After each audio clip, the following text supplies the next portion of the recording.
welcome back for a day with G.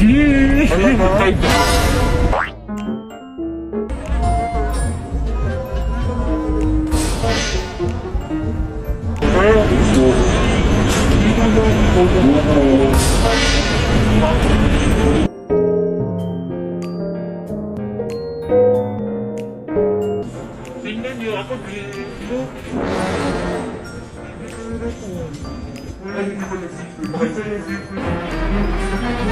Dahil kung dito na ako ngayon, hindi ka na kailangan.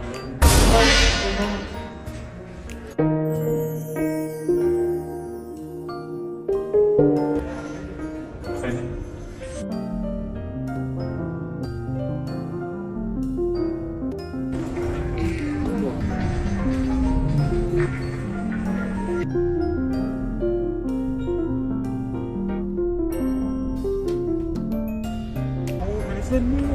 Tagal mo naman, pabagal-bagal. Ipon yun na! Uy! Ipon yan! Ganyan ka naman pag may kasama ka na ulit. Binabaliwala mo na ako. Okay lang naman sa akin kasi alam ko naman BFF mo talaga si Jing kaya okay yan sa akin. Pero wag naman ganun iparamdam mo sa akin.